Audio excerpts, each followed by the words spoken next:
Sarah Ochwada, beautiful young lady. Thank you for joining us. Thank you for having me. I have not seen anyone tweet as much as you did yesterday.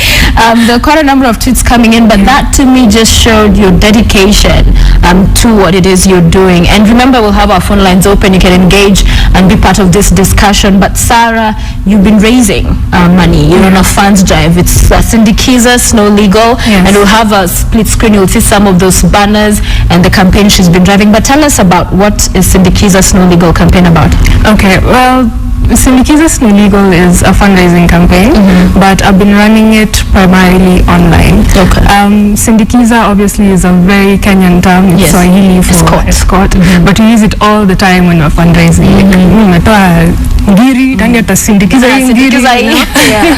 And SnoLegal is my brand. I started off writing fashion blogs when I was in university. Right.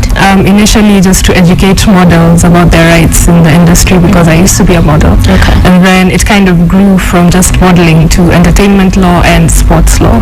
So with my career and with everything that I've been doing, everyone knows me as SnoLegal, because the first point of interaction with me is on the net. Yeah. So Sindikiza SnoLegal is about trying to get me to Spain. I'm going to do my master's degree this year, actually. My master's in international sports law, and I'm going to be the first African woman to have a degree in international sports law, which is fantastic. Wow. And it's such an amazing program. Yeah. I'll be in Spain for about 6 months, just learning from all the great lawyers from the likes of FC Barcelona, Real Madrid, everyone who is in charge of an international federation or a sports club or a sports entity. Yeah. Those are the brains who are going to be teaching me. Amazing. And that's what I want to bring back home. Wow. So after my first 6 months, I'll be moved to Switzerland, where I'll do my internship for, well, I haven't quite decided yet, but it's going to be at an international sports federation, and that's where I'll meet and mingle with everyone I need to know, and hopefully, just like I said, bring that knowledge back home, because I think our sports people have been suffering enough and we need more structures. Okay. Yeah. Amazing. That is so amazing. So all football fans, sports lovers, they so need to support this. Yes. But we have an understanding of where, at least with the entertainment you come from, you used to be a model and all that. But sports, yes. Where is that coming from? I'm also a sports person. I did athletics when I was in high school and a bit in law school as well. I was in the basketball team in high school and law school, and right now I'm doing archery, which is a sport not many people know about. Yes, it's very dangerous. Okay. Yeah. All right. So you want to be able to come, and what exactly is the input you feel the blanks are, the gaps are in as far as sports in Kenya? It's just one major gap. Sports people do not know what is expected of them in terms of the law, and they do not know what to expect from their federations or their clubs or the communities around them. And for me, it's a matter of, let's try and get dignity back to these people. If they're spending so much time training and bringing glory to the country, but they're not earning enough for themselves, and the people who are getting the money are not trickling it down to the people who are actually deserving it, and those are the people who worked hard to bring glory to our country, then there's a problem. Yeah. So I started off with just, no one taught me sports law. It's not taught in any of our universities in Kenya. But I went online. I followed sports lawyers on Twitter. I joined groups on LinkedIn. I subscribed to online sports journals, and I actively looked for mentors within Kenya who've been in the sports world, just to see what has it been like over the past 50 or so years in sports. What do we need to do? And so one thing led to another, and eventually I got in touch with a few officials in the Ministry of Sports, and they said, I think we can use your brains when coming up with the Sports Act. So I sat with them for about a year or so, and finally the Sports Act is here, and I'm glad to say I was a part of that. That's amazing. And you know, Sarah, one would ask, why not just do regular kawaida fundraising, harambee watu boyas, they come 1,000 kila mtu, have this money. Why this online campaign? Tell us how it has also, from when did you start? How has it done so far? How much money have you been able to raise? Okay. Well, initially, I started this campaign because it's a phenomenal amount of money that I need. How much? I need 3 million Kenya shillings for tuition alone. Wow. And about 3 million Kenya shillings for my upkeep in Europe, because there's a lot of travel involved, and the cities that I'm living in are not two bob towns. Yeah, it's expensive. It's expensive. And this is a problem that I encountered. There were no scholarships for sports law. Okay. And if there were scholarships for sports law, they were only available for EU residents. And every other scholarship that I came across had nothing to do with sports law. It was just gender and violence, conflict resolution, things that many people outside think Africans need, but they don't understand that Africa is a lot more. Has a lot more to, it has a lot more to offer than just conflict and negative issues. So that was the problem that I encountered, and so in trying to think of how can I raise money in a way that will not cost me my arm, my leg, both my kidneys and my spleen, and at the same time not cause my parents too much of a struggle, because they brought me this far, and I think I'm smart enough with all the education I've had to try and raise money in some creative way. So the idea came up over a few weeks, different conversations I had with my bosses, my colleagues, but the one conversation that really struck home was the one I had with one of my cousins. He is in university, he's an engineering student, and he's on HELB.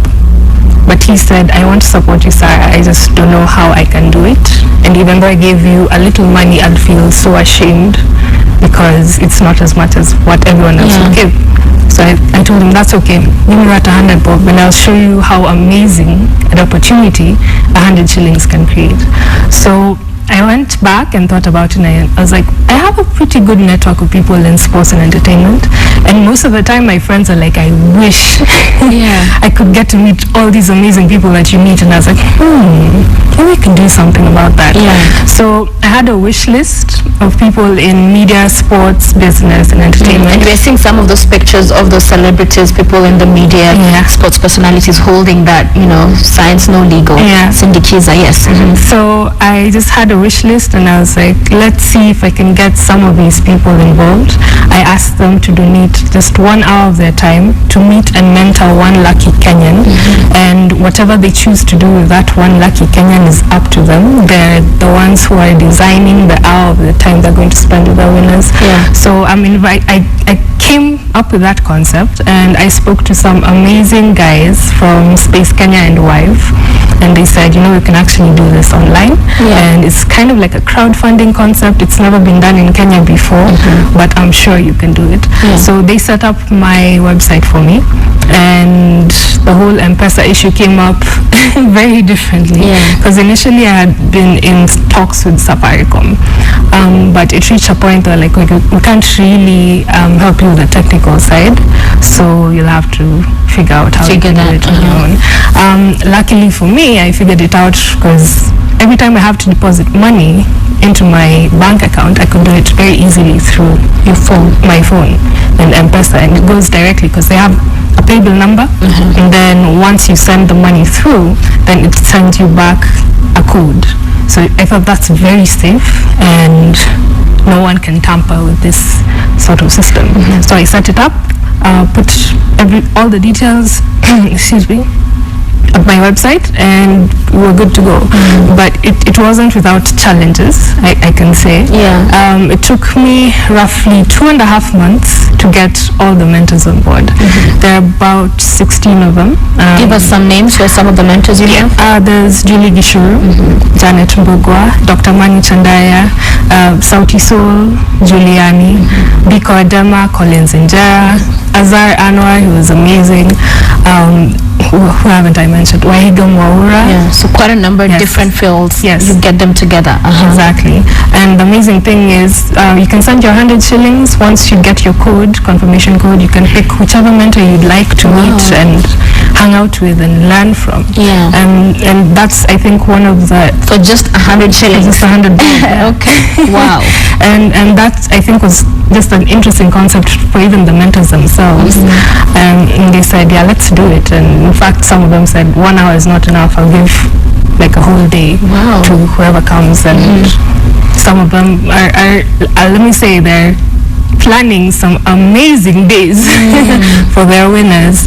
I think G-Money wants to fly his winner down to Coast for the day. And so amazing that using that you're raising money, but at the same time you're doing this amazing mentorship program and facilitating that for people to be able to go in there and giving in 100 bob.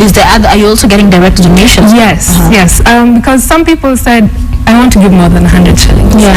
So for me it was, how can we sort of make it a donation that you will find you're comfortable with, because there's so many ranges in terms of the wealth distribution in Kenya. Let's see how we can deal with that. So I came up with 3 groups of people. There are people who are donating 100,000 shillings. I call them my super one raisers. And then I have my list of golden 50s, because I thought it's the Jubilee year. Anyone who gives me 10,000 bob, you're in the golden 50 list. And then my one raisers, everyone who sends me 1,000 bob. And funny enough, people are like, why are you telling us how much to give? Why can't you just give you an amount? And I said, sometimes it's a psychology of giving. Some people want to give money, but they don't know how much to give. And some would like to give a lot, and others would give, I think I have this much or I have this little. But it also helps with determining which amount people can give you and what they're comfortable with. So it's been working. People have been sending 10,000 or 1,000, and others were saying, okay, I can give a bit more. Is it okay to change the amount? Change that up? Yeah, sure. So 500 or 2,500, and it's been amazing. But I'll have to say, give a lot of credit to my family. They've been such an amazing driving force. My mom and my brothers and my uncles, they're the ones who've been going out and saying, we need to Sindikiza this woman. Yeah, Sindikiza, SnoLegal. Do it, so how much have you been able to raise? So far I have about 2,086,000. And I have about 1 million to go, so that I can reach the cap to pay off my entire fee. Luckily for me, there's someone who's offered me accommodation in Madrid, so that cuts down a lot of the accommodation. Yes. And now we're working on what can we do once I get to Switzerland. So I'm hoping to have a bit of a conversation with the board of National Olympic Committee. They get to know me, I get to know them, and hopefully it will open up a few doors in Switzerland, and I'll get a really good internship, which I'll be taken care of. So when are you supposed to leave? Today is the 15th. Yes. When do you leave? I leave on the 20th. That's 5 days. Yes, that's pretty much Monday. 4 days away. Wow. So you need to get this 1 million in 4 days. Yes. And I'm sure there are people watching this show right now who can Sindikiza SnoLegal. Yes, what do you tell them? Because at the end of the day, what I like about this first is that it's creative. You don't just step back, and go the normal, regular way fundraising. Is that you found a way not only to benefit you, but hundreds others. 100 shillings to get mentorship, Manu Chundari and all the other great people we mentioned, that's huge. So very creative, helpful to others, not only yourself, and also just what it is you're going to study. That is unique. You'll be first, you said, African woman to have those qualifications and to bring that home. And with a country where sports is huge, we get a lot of glory from that, and it unites people. It has a way of just bringing everybody together. So for me, this is just one of those very inspirational stories. And so for anybody watching, they must Sindikiza SnoLegal in their own way. So how do they do that if they want to help? What you can do is just get on the website, SnoLegal.com. That's SNOLEGAL.com. You'll click on the tab written raffle, and there's a set of instructions to follow. There's 6 very easy steps. If you have M-Pesa, you can do it just as you're seated. Send the money to go directly into my account, so that way there's no way of how can I say, losing money Yeah. And that's it. Okay. That's all you have to do. That's all you have to sit down do. and send some money, and that's it. But you have to get online to get the instructions. Okay. So SnoLegal, SnoLegal.com. Yes. Okay, SnoLegal.com. So they can go on there and find out.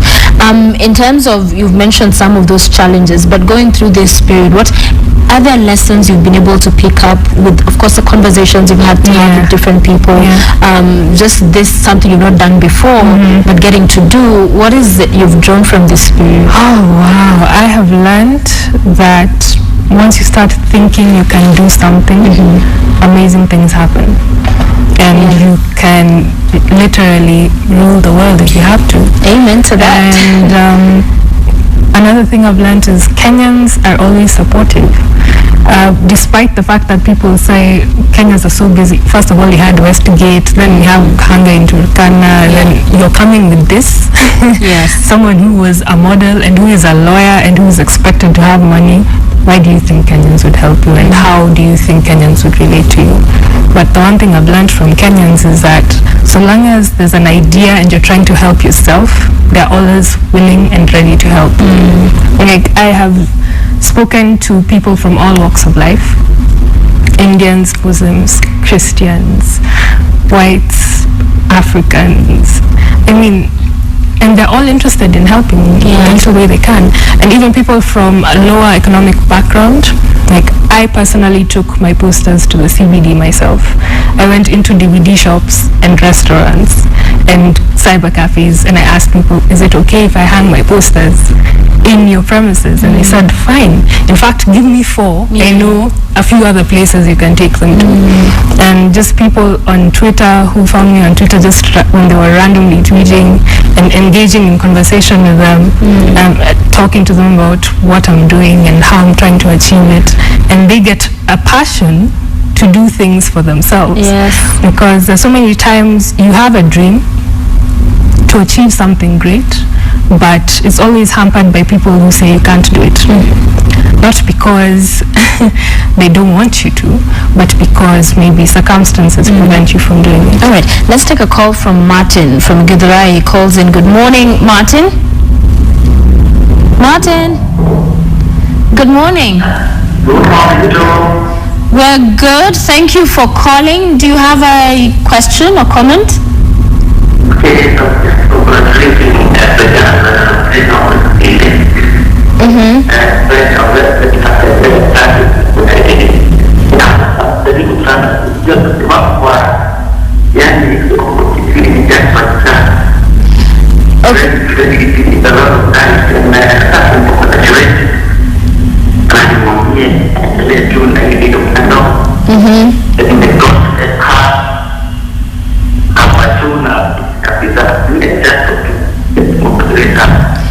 All right, Martin, your line is not very clear, but I've definitely picked out your message, which is to congratulate Sarah for what she's doing. I also picked that as well. Thank you for calling, Martin. We appreciate, and it's indeed important that you keep up, and it's kudos to you, and it's an encouragement. As you said, other people have picked on this to encourage them to do something as well. But also just looking at the young people in Kenya. And in terms of education, we just had the results released, KCP, the other day. It's all about admission, and conversation has shifted into education system and the opportunities where those who will not be absorbed into high school will go, and then there are millions others who are unemployed. It's a murky, crazy, not very good situation in as far as that is concerned. But being a young person, clearly very driven in what you want to achieve, what do you tell other young people? You say, even though you don't have the opportunities there for you, you can always create an opportunity for yourself. It is possible. I've done it. There's no one in Kenya who can say, I sit down and practice sports and entertainment law. But through being proactive and looking for ways and means to figure out how I can be helpful in society, yes, I found that opportunity and a means by which I can make a living. It's not such a great living right now. I mean, there are times I go without pay, but I never lack. There are times where people need my services and all they have to do is say, we have chai, can you just come and help us out? And I say yes.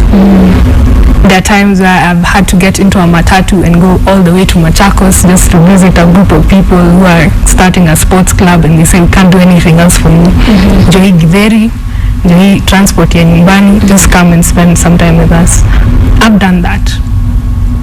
And the value I get from it is a satisfaction of serving others. And once you get what your calling is, and that's usually a service to others, then you'll be very happy. Yeah.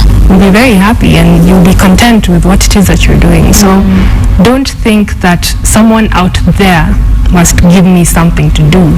You're not entitled to anything in this world. That's something that I've Well learned. said. You're not entitled to anything. Use the little resources you have available to you. Even though it doesn't mean that you have money, you have brains, you have your skills, you have your talents, you can do something about it. And even though your ambitions are great, I'd just like to tell all my fellow youth that ambitions, no matter how big, no matter how preposterous, are not the preserve of the privileged. It's not a matter of you having money. It's a matter of you just having that drive within yourself. Yes. And things will work out. Wow. Take a first step and things will work out. Yeah, and it's always about looking inward, because I like what you say. Bottom line, I always say, the fact that you're here, that you made it, you're alive, you're living, you're not dead today. There is something you're here to do. So when you can figure that out and run with it, and not be the person who look for reasons to complain, or why this is not working, why the government and who is not doing what, and just find a way of running your race best you can. It's amazing, and you inspire people. So thank you for being part of our show. We wish you the best. And I saw quite a number of people, those people you've been able to mention as well, just retweeting. So you have a lot of people cheering you on, rooting for you. And there's one very important question though I must ask as well, is how long will this take before you come back? You mentioned the 6 months of the masters, and then there's internship. You're not clear about how long you may take with that, but when are you likely to be back home? I'll be back by Christmas. Okay. It's just a 1-year plan, but I'm so looking forward to coming back, because I've also had a few talks with the deans of law schools, especially Riara and Strathmore, and they're very interested in seeing how they can incorporate sports law into the curriculum. Even though we don't have a master's program for sports law, which I really encourage that we must have, because this is a need that our society has, we must at least have an elective course in the universities. Anywhere where there's sports and anywhere where there's a university, at least have an elective course in sports law in each faculty of law. That's my dream and my vision, and let's see how it will go once I come back. Wow, you're a superwoman. You're a superwoman. Congratulations. We wish you the best. Everybody, Sindikiza SnoLegal. That's the website, www.snowlegal.com. Find out details of how you can chip in, how you can lend a helping hand. And I hope we can catch up after the 1 year. Definitely. Next year, if I was over here. Or whoever, it will be good to catch up and see how that was, because I'm sure you will draw quite a number of experiences. You'll come back rich with knowledge and to help and to be able to be a huge input in our sports sector in the country. So thank you, and all the very best. Sarah Ochwada with us. Follow her at SnoLegal on Twitter and find out more about her campaign on her website, SnoLegal.com. Sindikiza SnoLegal. Yes, Sindikiza SnoLegal.